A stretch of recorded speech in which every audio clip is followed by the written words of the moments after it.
First நம்ம இந்த வெப்சைட்டுக்கு போனோம்னா இந்த மாதிரி தான் வரும். இதில் மேலே இமெயில் பாஸ்வேர்டு கேட்கும். நீங்கள் புதுசாக பயனாளர் ரிஜிஸ்ட்ரேஷன் பண்ணுறீங்கன்னா கீழே இருக்கிற நியூ யூசர் அப்படின்ற லிங்க்கை கிளிக் பண்ணணும். அதன் பிறகு பார்த்தீங்கன்னா அதில் யூசர் நேமு நீங்கள் உங்கள் பேரை டைப் பண்ணுங்கள், இனிஷியல் இல்லாமல்.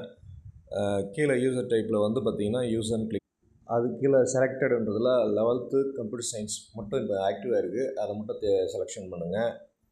அதுக்கு அடுத்து வந்து பார்த்தீங்கன்னா இமெயிலும் உங்கள் இமெயில் அட்டு போட்டு டம்மியாக ஒரு இமெயில் க்ரியேட் பண்ணிக்கலாம். பாஸ்வேர்டு ஒரு சிம்பிள் பாஸ்வேர்டு கொடுத்து ரெஜிஸ்டர் கொடுத்துருங்க. செலக்டட் யூசர் டைப்பில் யூசர் என்பதை செலெக்ஷன் பண்ணுங்கள். அடுத்து செலக்டட் என்பதில் நிறைய சப்ஜெக்ட் கிளாஸ் வரும், அதில் 11th கம்ப்யூட்டர் சயின்ஸ் மட்டும் செலெக்ஷன் பண்ணுங்கள். இமெயில் கரெக்டாக இருக்கணும்னு அவசியம் இல்லை, டம்மியாக அட்டு சிம்பிள் இருக்கிற மாதிரி பார்த்துக்கோங்க. பாஸ்வேர்டு நீங்கள் ரிஜிஸ்டர் பண்ண இமெயில் ஐடி பாஸ்வேர்டை கொடுத்து நீங்கள் வந்து லாகின் பண்ணிக்கலாம்.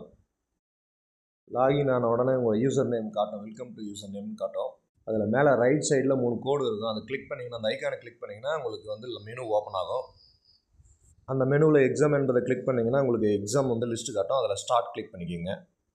ஸோ கொஸ்டின்ஸ் ஆன்சர் இப்படி தான் இருக்கும். அதில் கீழே நம்பர் ஆஃப் கொஸ்டின்ஸ் வந்து நம்பர்ஸில் ரவுண்டாக காட்டும். ஒரு கொஸ்டினுக்கு ஆன்சர் பண்ண பிறகு கீழே நவுத்துனீங்கன்னா நெக்ஸ்ட் பட்டன் இருக்கும், ப்ரீவியஸ் ஒன்று வந்துக்கலாம், ஃபினிஷ்டு கடைசியாக அழுத்தணும். இதுக்கப்புறம் உங்கள் மெனுவில் இருக்கக்கூடிய ரிசல்ட்டை கிளிக் பண்ணிங்கன்னா உங்கள் ஸ்கோரை வந்து காட்டும்.